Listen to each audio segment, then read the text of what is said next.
Vamos a continuar un nuevo ciclo de charlas sobre de lo que hemos llamado la genealogía del Señor Jesucristo, pero voy a hacer un pequeño resumen en este nuevo ciclo que arrancamos, en el sentido de que ha habido personas de pronto que se han unido a estas charlas y que no estuvieron desde el principio de esta serie. Y recordar que esto es parte de la administración divina de la redención. Todos los 66 libros de la Biblia es simplemente el Señor contándonos cómo ha sido su plan para salvar el mundo desde la perspectiva de que Él es soberano y que simplemente Él conoce de antemano todo. Él ha sido nuestro Dios creador y que todo funciona bajo el orden de Él también. Él no deja nada para el recreo, como estamos diciendo ahorita. Simplemente todo está en perfecto orden establecido por Él. Y esto es parte de la administración de Él. Y el plan de Él era precisamente rescatar a la humanidad. Él sabía que la decisión nuestra de la tendencia hacia el pecado, y Él siempre tuvo ese plan perfecto de entregar a su Hijo. No fue una cosa que se le ocurriera de la noche a la mañana. Y a través de toda la Biblia, desde el Génesis hasta Apocalipsis, nos muestra todo su plan perfecto de administración de esa redención, de esa reconciliación, para que pudiéramos volver a estar con Él. Como les decía, Él es soberano, pero esa providencia que hablamos es precisamente eso que antemano ya sabía o había planeado para salvarnos a toda la humanidad. Y en Mateo 20:28 nos habla en resumen de ese plan del Señor. Dice: así como el Hijo del Hombre no vino para que le sirvan, sino para servir y para dar su vida en rescate por muchos. Y esto precisamente la redención.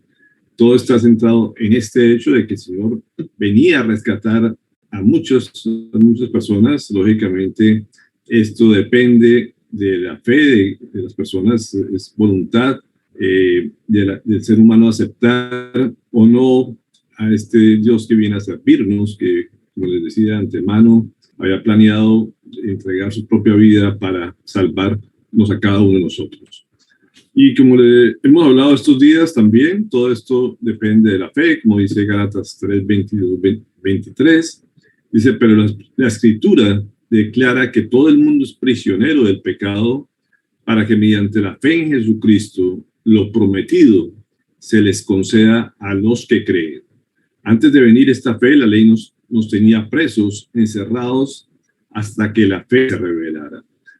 Y eso lo que nos recuerda es que precisamente nosotros estábamos cautivos por el pecado y que a través de toda la palabra el Señor nos muestra ese plan de salvación, que el que lo acepte por fe y que solamente a través de Jesucristo podemos ser salvos y salir de la prisión del pecado.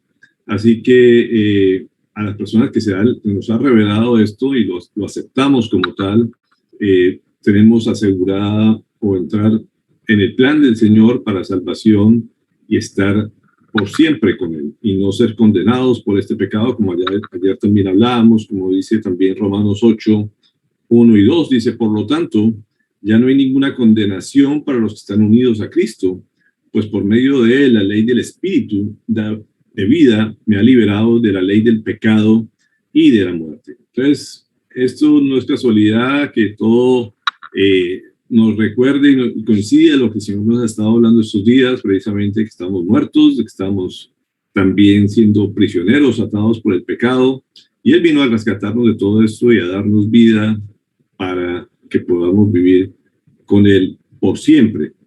Así que todo esto es un plan de Dios, no podemos perder de vista, y simplemente a través de la genealogía vemos cómo fue el plan del Señor. Hemos venido estudiando desde Génesis y ya vamos a entrar al libro de Reyes, en donde nos cuenta todo este plan del Señor. Efesios 3:9 nos dice: y de hacer entender a todos la realización del plan de Dios, el misterio que desde los tiempos eternos se mantuvo oculto en Dios, creador de todas las cosas. Esta era parte del oficio de Pablo, hacernos entender ese plan. Y todas las cartas que hemos estudiado también los sábados es básicamente el Señor revelándonos o Pablo haciéndonos entender todo el plan o revelando ese plan del Señor que creó todas las cosas y creó también ese plan también para liberarnos, como digo, de la muerte y darnos vida eterna. Pero esto, como ya repetíamos, es por regalo de Dios, es por su gracia, es simplemente porque Él lo quiso soberanamente, como dice Romanos 3:24, pero por su gracia son justificados gratuitamente mediante la redención que Cristo Jesús efectuó. Entonces, como vemos, esto no fue que se le ocurriera de la noche a la mañana al Señor darnos regalos, sino que así estaba perfectamente estipulado desde el principio, simplemente que ha dado su tiempo para revelarnos, para poder entender las cosas, y primero hizo un trato especial con el pueblo de Israel para que fuera ejemplo para toda la humanidad. Después lo hizo para los gentiles, y él siempre, como hemos hablado, ha buscado relacionarse con el ser humano. Él lo creó para que siempre estuviéramos con él, y simplemente nos ha mostrado por etapas todo su plan, y nos cuenta también a través de su palabra, como decíamos, desde el principio de la creación, nos ubica en el momento que estamos actualmente, y también nos cuenta lo que va a hacer hacia el futuro a través de toda su palabra, a través de toda la profecía. Así que no hay nada que se le pueda agregar o quitar a ese plan de Dios, no hay nada que lo sorprenda, ni nadie, absolutamente nadie puede cambiar ese plan. El enemigo no tiene potestad de alterar el curso del Señor, simplemente ya sabemos el fin de él, cómo también le permitió actuar y cómo también va a ser su atadura final, cómo lo va a hacer derrotado al final.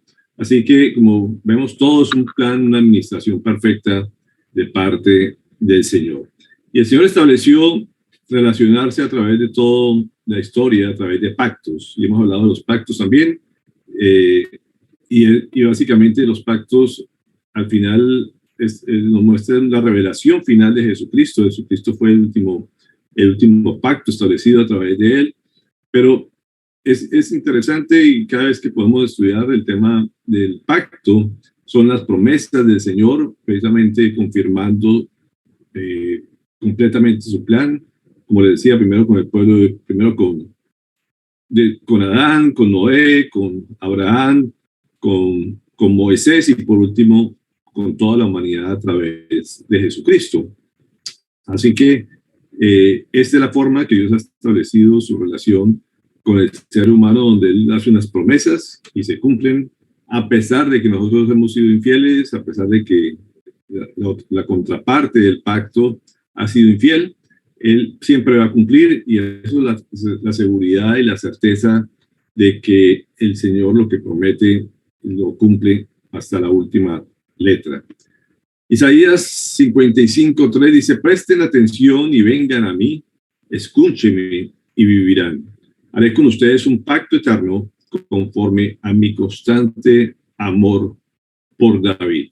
Y Dios estableció a David, que fue el último personaje que hemos estudiado en esta serie, como un ejemplo precisamente para todas las generaciones futuras de cómo es el amor del Señor. Sabemos que David no fue un hombre perfecto, simplemente fue la gracia del Señor que los sacó de siendo pastor de ovejas a llevarlo a ser rey, y a pesar de sus defectos, a pesar de su comportamiento, Dios lo puso como un referente dentro de toda la historia de la redención, de este pago que iba a ser a través de su descendencia, de cómo iba a establecer un reinado perpetuo.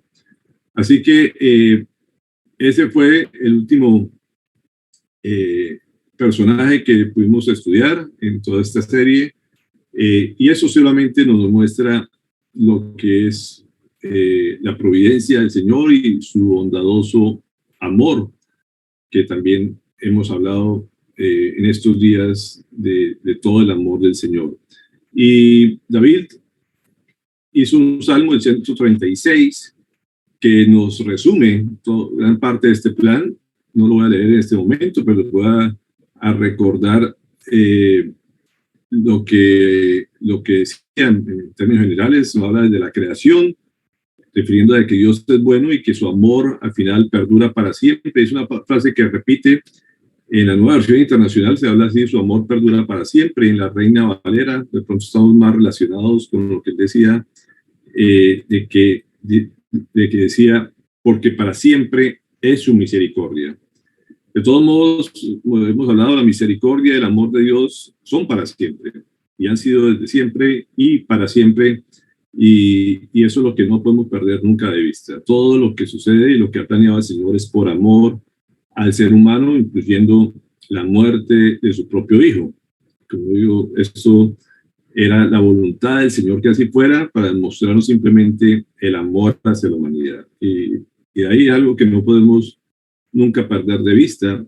No fue por ningún otro interés, simplemente era por mostrar su amor y que pudiéramos comprender hasta dónde llegaba su amor por nosotros.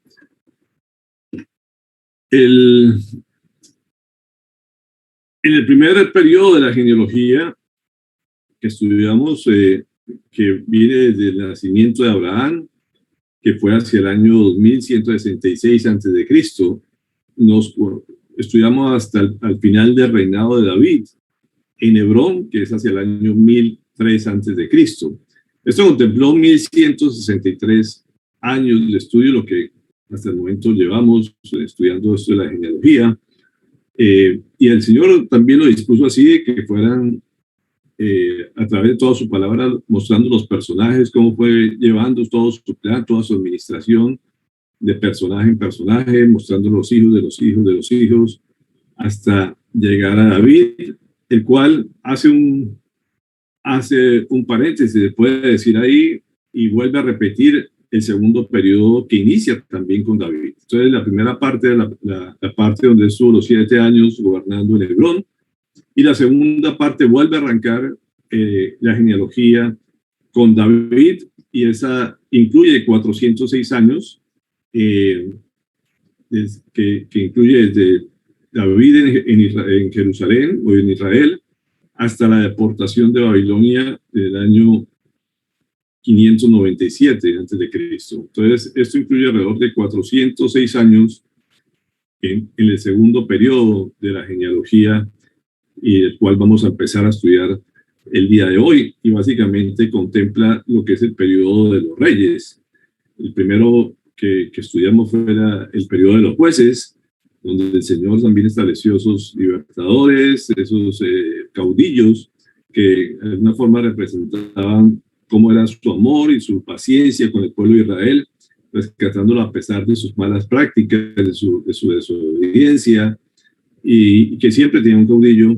Ahora entramos a estudiar todo lo que implican los reyes para el pueblo de Israel, y sabemos que todo esto nos lleva al centro de todo, que es Jesucristo. Mateo 1:11 nos dice: y Josías, padre de Jeconías, y de sus hermanos en tiempos de la deportación de Babilonia. Así que el último que vamos a estudiar en este segundo periodo es Jeconías, o Joaquín también se conoce en otra versión, que es cuando el Señor permite que sea deportado todo su pueblo hacia Babilonia. En estos son 14 generaciones que vamos a estudiar, y en este periodo de estos años contrasta esa fe de los gentiles en relación a la depravación de los judíos. Entramos en un periodo donde los judíos llegan a tal olvido, a tal desagradecimiento por parte del Señor, hacia el Señor, en que a pesar de que, como habíamos dicho, Dios estableció un pacto con el pueblo de Israel a través de Abraham, de Moisés, ellos olvidan del Señor, desobedecen al Señor, se mezclan con pueblos paganos, pero el Señor mantiene su amor hacia Israel, permite la disciplina, que es esta deportación hacia el pueblo, hacia Babilonia. Hemos hablado también de que la disciplina es para parte de la demostración de ese amor. No puede haber amor si no hay disciplina. Así que todo esto nos va a hablar el Señor en todos estos años. El reino del norte, aquí el pueblo nuevamente está dividido. Vemos que hay 708 años que nos habla de lo que es el reino del norte. En estos años pasan 19 reyes, pero el reino del norte destruido hacia el año 722 desde Cristo.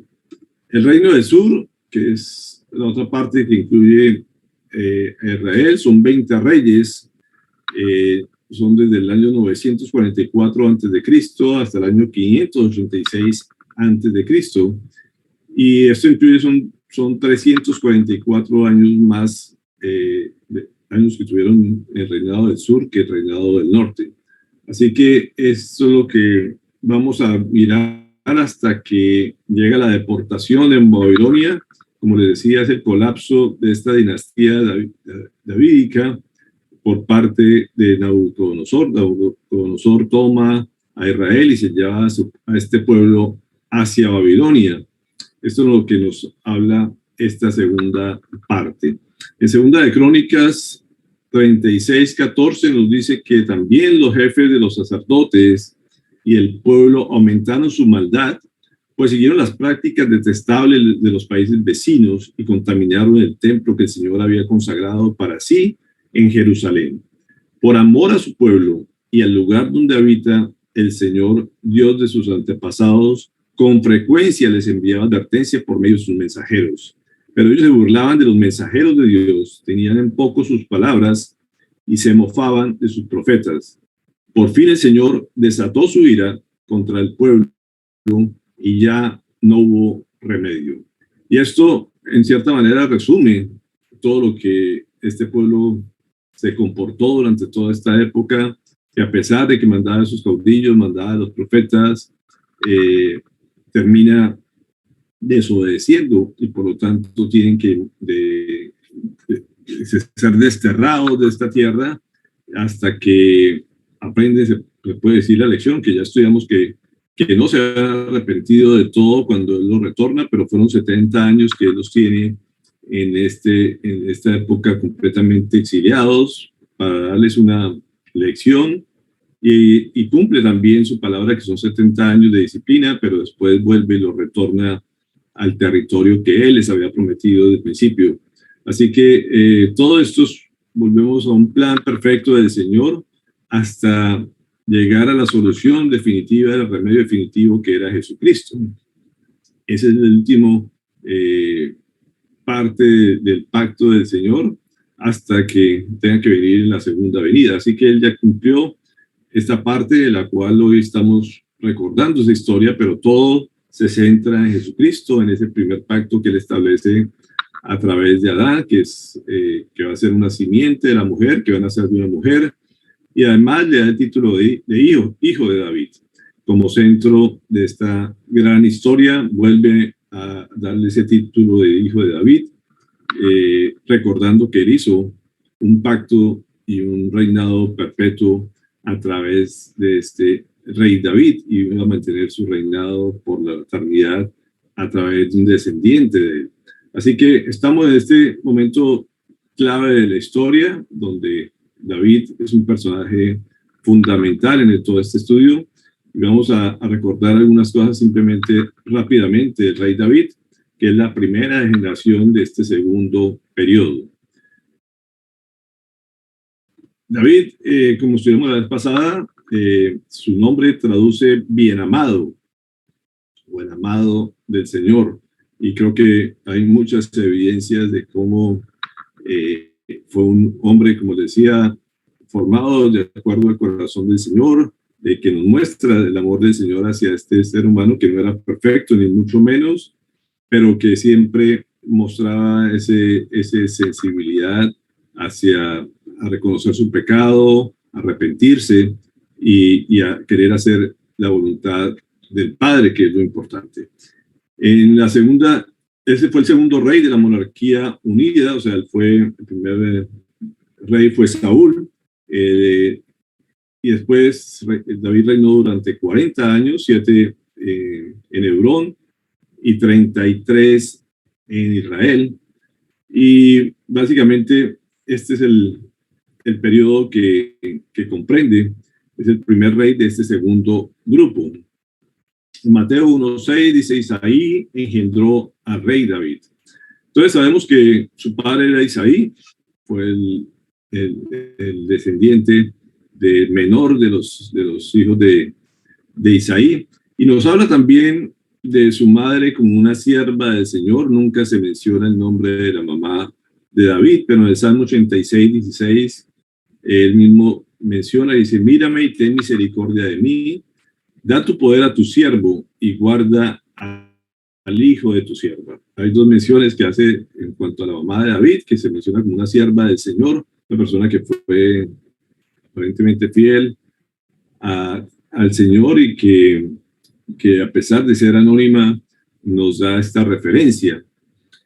David, como les decía, reinó 40 años, 7 en Hebrón, 33 en Israel. Fue el periodo que el Señor utilizó a David para gobernar el pueblo de Israel. Y en Mateo 1:6 dice: el rey David engendró a Salomón, de la que fue mujer de Urías. Y aquí hago esta anotación simplemente, antes de entrar ahorita a estudiar Salomón, porque me llama la atención que en la versión internacional sacaron esta parte final, pero aquí vemos el propósito del Señor de exaltar a Urías más que a Betsabé. Así que básicamente lo que está haciendo un énfasis en la fidelidad de Urías, de este hombre que fue fiel, que fue un hombre que hasta todo el momento quiso servir a David y al Señor, y de alguna manera vemos aquí que la historia o la palabra exalta a Urías, no a Betsabé como tal, porque no fue la que fuera digna de ejemplo. Simplemente nos menciona de que Salomón era hijo de la mujer de Urías, así exaltando a David, pero de alguna manera se hace énfasis también en el pecado de David, pero lógicamente lo que sobresale es el perdón y la gracia de parte de Dios hacia David. Esto ya lo estuvimos leyendo estudiando en las últimas reuniones que hemos tenido. Miramos buena parte de la vida de David, cómo fue su reinado, sus persecuciones, su tiempo en el desierto, cómo el Señor lo trató, cómo lo fue preparando para llegar a gobernar y cómo también tuvo que pagar consecuencias terribles por su desobediencia, pero al final de todo nos muestra ese gran perdón, ese gran amor de parte de Dios hacia David, como lo tiene también con todos nosotros.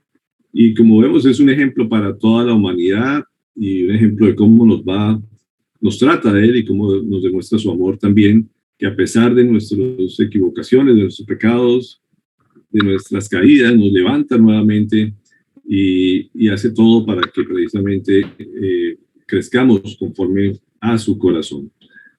Este segundo generación que vemos en este segundo periodo de la genealogía, encontramos a Salomón. Y vamos a dedicar un tiempo precisamente a estudiar la vida de Salomón. Fue un hombre también muy especial para el Señor. Su nombre, como alcanzamos a hablar en las últimas reuniones, es hombre de paz, lo que traduce o pacífico. Y como viene la palabra shalom como tal, es hombre de paz. Paz es, shalom le traduce paz y modo es hombre, así que es un hombre que Dios estipuló su propio nombre, lo estipuló el Señor. En Primera de Crónicas 22:9 dice: pero tendrás un hijo que será un hombre pacífico. Yo haré que los países vecinos que sean sus enemigos lo dejen en paz. Por eso se llamará Salomón o Shalomón. Durante su reinado yo le daré a Israel paz y tranquilidad. Dios estableció el propio nombre marcando un tiempo de paz para Israel, Sabemos que venían, nos cuenta todo el periodo que Israel pasó por el desierto, cómo fue puras guerras cuando entró a la tierra prometida, cómo tuvo conflictos con todos los vecinos, y todo este periodo de jueces era básicamente estar dominado por pueblos enemigos. Venía un caudillo, lo liberaba, volvían a él y tener ciertos periodos de paz muy pasajeros y volvían a estar en guerra. Entra David y lógicamente se establecen muchas guerras, muchas tradiciones, muchos conflictos todavía con David, pero con Salomón es la cumbre básicamente de todo el pueblo de Israel, donde mostraba la grandeza que Dios le había prometido y que nos permite visualizar ese gran amor a pesar de todo lo que hemos visto en estos cientos de años de su comportamiento de Israel. Este momento de la historia lo lleva a la cumbre de la fama, de la abundancia, podemos decirlo así, y el momento de paz por parte de Salomón durante este reinado. También se menciona en 2 Samuel 12:24, dice: luego de David fue a consolar a su esposa y se unió a ella. Betsabé le dio un hijo al que David llamó Salomón, y el Señor amó al niño y mandó a decir por medio del profeta Natán que le pusieran por nombre Jedidías, por disposición del Señor. Y aquí es interesante y curioso lo que el Señor hace a través de esta palabra, a pesar de que uno no logra entender por qué por un lado dice que es Salomón y por otro lado Jedidías, cuando básicamente Jedidías lo que traduce es que es un amado por parte del Señor. Ese nombre no es tan común. Sin embargo, uno lo que muestra es que les pone un nombre para que muestre lo que va a suceder con su pueblo, pero al mismo tiempo le da un nombre a él como particular en la relación que él iba a tener con el Señor. Y Salomón fue un hombre amado por el Señor de forma muy especial, y así lo estableció el Señor, que lo iba a amar. Cuando nos habla de que él fue a consolar a su esposa, uno pensaría que después de la muerte de su primogénito con Betsabé, inmediatamente nacía Salomón, pero no es lo que muestra a través de la palabra. Él básicamente fue el cuarto descendiente que tuvo con esta mujer. En Primera de Crónicas 3:5 nos menciona que allí le nacieron Shimá, Sobab, Natán y Salomón, hijos de Betsabé, la hija de Amiel. Aquí vemos que Salomón fue el cuarto de los hijos que tuvo con Betsabé. Es curioso que el texto anterior pareciera como que inmediatamente después de haber tenido el duelo por la muerte del hijo, el primogénito, después naciera Salomón, pero vemos que aquí nos habla como el cuarto, en la cuarta posición en que nació Salomón. Y otra vez vemos el ejemplo que no siempre utiliza al primogénito, el Señor, sino que vio gracia en Salomón y le regaló esta posición de exaltación para gobernar a su pueblo. En Primera de Reyes 2:12 dice: lo sucedió en el trono su hijo Salomón, y así se consolidó firmemente su reino. Y aquí el Señor establece y le da firmeza a su reino. Él quería que todo el mundo supiera que había un reino en Israel que era poderoso, que era firme y que estaba respaldado por un Dios que iba a marcar la historia de la humanidad a través de este pueblo, de que todo el mundo supiera quién era Israel, que era el pueblo de Dios, y que siempre iba a ser fiel con él a pesar de lo que hiciera su pueblo. Él iba a mostrar su fidelidad y cómo se maneja un pacto. Así que aquí escogió a Salomón para que afirmara su reino, y como dice Segunda de Crónicas 1:1, Salomón, hijo de David, consolidó su reino, pues el Señor su Dios estaba con él y lo hizo muy poderoso. Y vemos nuevamente que no es obra de los seres humanos, que no es simplemente porque sean capaces o porque tengan muchas cualidades, simplemente porque el Señor así lo quiere. Como vemos, es su soberanía, ha sido su providencia establecerlo de esa manera y demostrar su fidelidad y su amor hacia a la humanidad a través de un pueblo como el de Israel, que simplemente lo escogió porque era pequeño, porque era insignificante, y lo ha llevado a ser no solamente un reino, sino un país, un gobierno que hasta la fecha sigue marcando una diferencia con el resto de los países del mundo y que todo el mundo reconoce como un pueblo especial en el que gobierna el Señor, el que toma los destinos siempre de Israel y lo lleva a lugares de exaltación. En 2 Samuel 7:12 dice, cuando tu vida llegue a su fin y vayas a descansar entre sus antepasados, yo pondré en el trono a uno de tus propios descendientes y afirmaré su reino. Y fueron las palabras que el Señor le dio a David,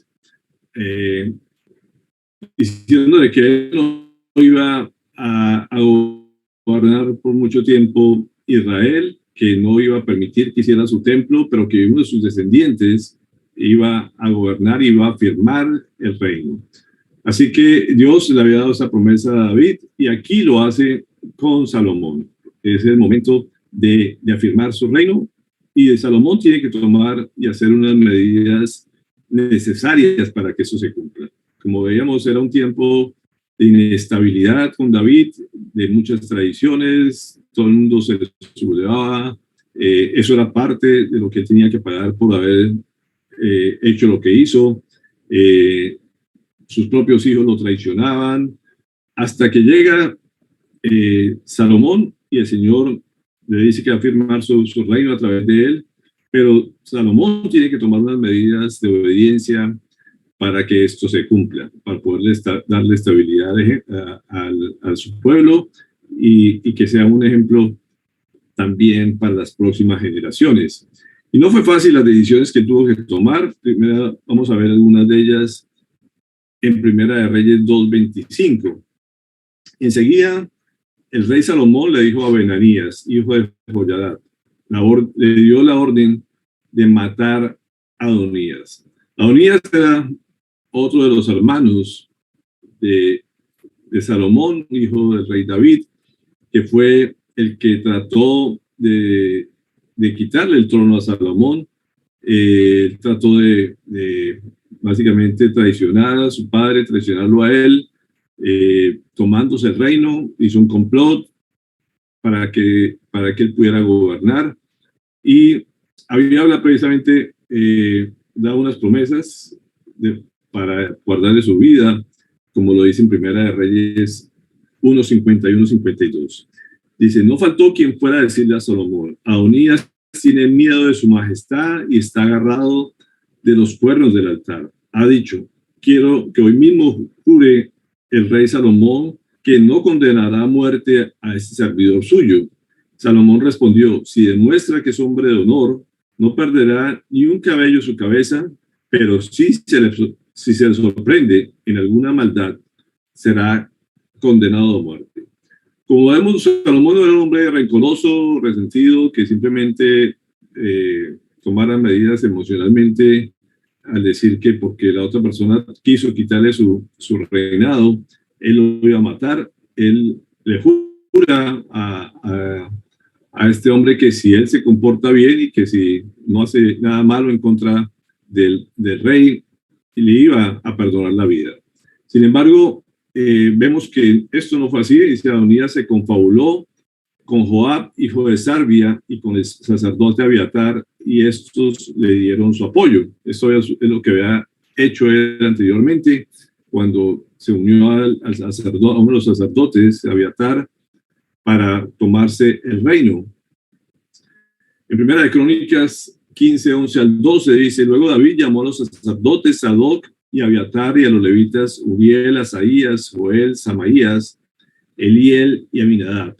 Y les dijo, como ustedes son los jefes de las familias patriarcales de los levitas, purifíquense y purifiquen a sus parientes para que puedan traer el arca del Señor, Dios de Israel, al lugar que he dispuesto para ella. Menciono este pasaje precisamente que fue durante el reinado del rey David, donde vemos a Sadoc y Abiatar, que eran los sacerdotes, el Señor había estipulado para, para poder cargar el arca de la alianza, esa arca del pacto que había provocado muertes precisamente por no haberla manejado de forma adecuada. Y David, cuando él vuelve a ver que era una bendición tener el arca, llama a estos sacerdotes que son hijos de levitas, que eran los encargados de esto para que pudieran traer nuevamente el arca del Señor. Sadoc y Abiatar fueron personajes que muy fieles al Señor, que fueron hombres que le apoyaron en momentos más críticos para David. Venían de dos ramas diferentes que ahorita las vamos a mirar, pero Abiatar se confabuló con este otro hermano de Salomón, y eso precisamente demuestra que independientemente de lo que uno actúe en su vida fielmente, si al final traiciona al Señor, si traiciona la voluntad de Él, pues tiene que pagar unas consecuencias. Y al unirse con Adonías, que no era el escogido por parte del Señor, era saltarse el plan del Señor o salirse del plan del Señor, y esto generó unas consecuencias fatales para él. En Primera de Reyes 2, 26, 27, dice: al sacerdote Abiatar, el rey mismo le ordenó: regresa a tus tierras de Anatot, mereces la muerte, pero por el momento no voy a quitarte la vida, pues compartiste con David mi padre todas sus penurias, y en su presencia llevaste el arca del Señor omnipotente. Fue así como al destituir Salomón a Abiatar del sacerdocio del Señor, se cumplió la palabra que el Señor había pronunciado en Silo contra la familia de Elí. Este era un descendiente de la familia de Elí. El Señor había establecido que iba a quitar el sacerdocio de esta familia, precisamente por su desobediencia. Y aquí se llega al último sacerdote el sacerdote Abiatar fue el último de esta descendencia de Elí. Así que se cumple lo que el Señor había prometido, y se convierte precisamente Sadoc, que fue el sacerdote que sí estuvo fiel y que ungió a Salomón como rey de Israel para que se siguiera la línea sacerdotal de Aarón, como lo vemos Primera de Crónicas 24, 1 al 3. Dice: los descendientes de Aarón se organizaron de la siguiente manera. Los hijos de Aarón fueron Nadab, Abiú, Eleazar e Itamar. Nadab y Abiú murieron antes que su padre y no tuvieron hijos, así que Eleazar e Itamar ejercieron el sacerdocio.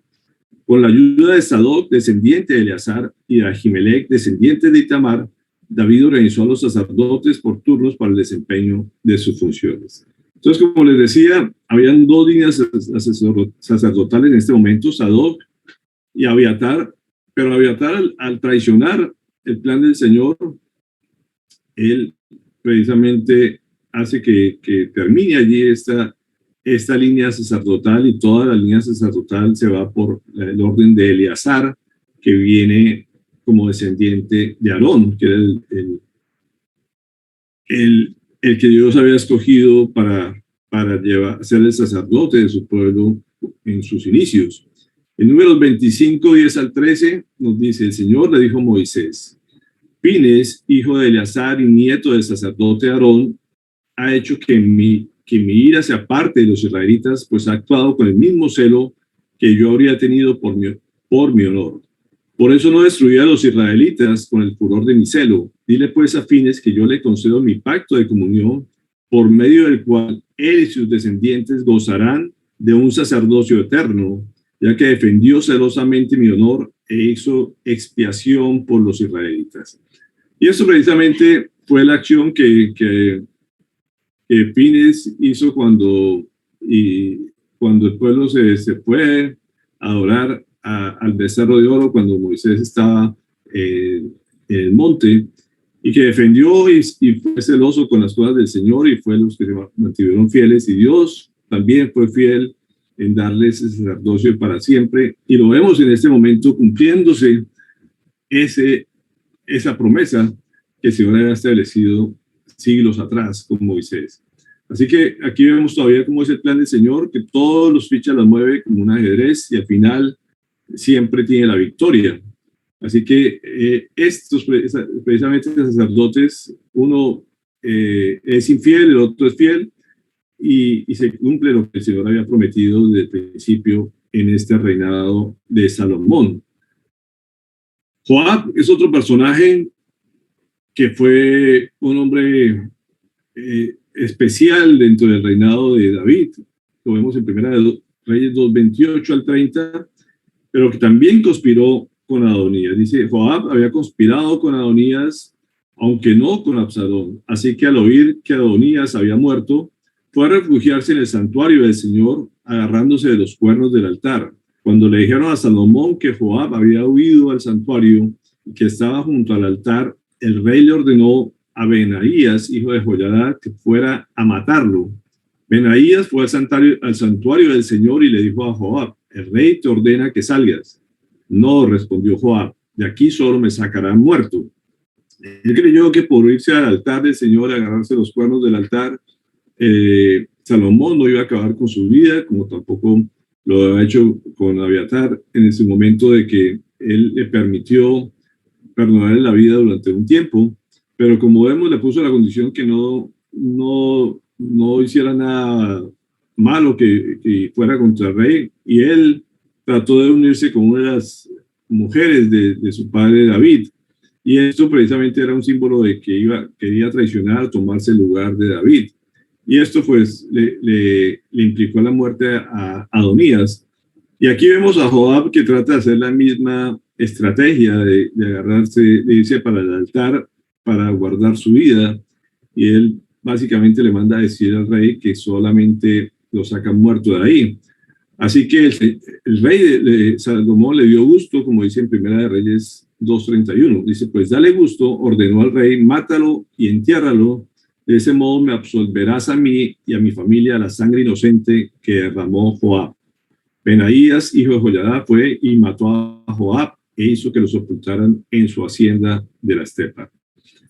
Esto no fue una medida fácil de pronto para Salomón, pero Salomón tenía que ser obediente a lo que su padre también le había encargado antes de morir.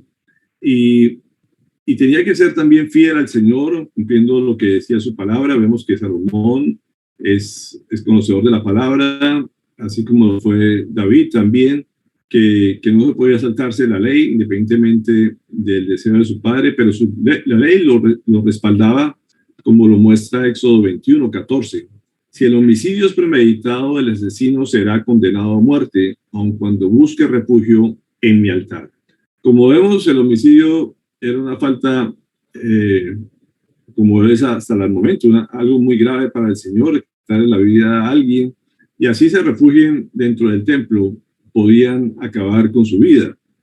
Así que esto fue lo que hizo Salomón, independientemente de que estuviera dentro del templo, tuvo que matar a este hombre que había sido infiel. Y son parte de las medidas drásticas que Salomón tiene que demostrar como autoridad, ser fiel al Señor, ser obediente a su padre y hacer que estas medidas fueran un ejemplo para toda la nación de autoridad precisamente, y poner las cosas en orden dentro de todo su territorio para que pudiera mostrar su firmeza de parte del Señor. Primera Reyes 2:5-6 dice, ahora bien, tú mismo sabes que Joab, hijo de Sarvia, derramó sangre en tiempo de paz, como si estuviera en guerra, y mató a Abner, hijo de Ner, y a Amasá, hijo de Jeter, los dos comandantes de los ejércitos israelitas, manchándose así de sangre las manos. Por tanto, usa la cabeza y no lo dejes llegar a viejo y morir en paz. Estas fueron las palabras de David. Vemos que había una razón de esto, no era matar por matar, era un hombre que había hecho unas matanzas injustas y de alguna manera tenía que hacerle ver esto al pueblo, de que esto no era permitido dentro del reino. Así que fue la instrucción que David le dejó a Salomón, y así fue que no pudo morir en paz, tuvo una muerte violenta de parte en su reinado de Salomón. En el versículo 8 y 9 dice, también encárgate de Simí, hijo de Gerá, ese benjaminita de Banjurín, que me lanzó terribles maldiciones cuando me dirigía a Mahanayin. Es cierto que cuando fue al Jordán a recibirme, le juré por el Señor que no lo condenaría a muerte. Sin embargo, no tienes ya por qué perdonarle la vida. Tú eres inteligente y sabrás qué hacer con él. Aunque ya está viejo, hazlo sufrir una muerte sangrienta. Y todo esto lo cumple Salomón, como les decía, por obediencia a su padre, cumpliendo también las leyes del Señor. Así que dice en el versículo 42-46, lo mandó llamar y le dijo: yo te hice jurar por el Señor y te advertí. El día que salgas a cualquier lugar podrás darte por muerto. Y tú dijiste que estabas de acuerdo y que obedecerías. ¿Por qué, pues, no cumpliste con tu juramento al Señor ni obedeciste la orden que te di? El rey también le dijo a Simí: tú bien sabes cuánto daño le hiciste a mi padre David. Ahora el Señor se vengará de ti por tu maldad. En cambio, yo seré bendecido y el trono de David permanecerá firme para siempre en presencia del Señor.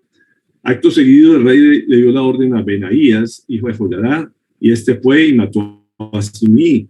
Así se consolidó el reino en manos de Salomón. Vemos que todas estas medidas parecen un poco terribles, fuertes, severas, pero creo que el Señor sabía el riesgo que podía correr su reinado, habiendo gente infiel, habiendo gente asesina, habiendo gente impura dentro de su reino. Y él empieza a hacer una limpieza, básicamente, matando a estos enemigos del reino del Señor. Y así lo tenía que ver. Y como vemos, él empieza a hacer una limpieza social, se puede decir, de todos estos personajes que habían sido traicioneros y se han portado mal dentro del reinado de su padre. Hasta aquí vemos que se consolida Salomón, pone su casa en orden, pone su reinado bajo su autoridad, que la gente entendiera que había un rey gobernando. A veces, como dicen, el que manda, manda. Y esto es lo que el Señor le respalda a Salomón para consolidar completamente su reino frente a todos los demás pueblos. Tanto el pueblo interno como los pueblos externos saben que hay un rey respaldado por el Señor, que es obediente al Señor. Sin embargo, pensaríamos que esto debería durar por siempre, a pesar de que fue un reino muy, muy reconocido a través de la historia de Israel.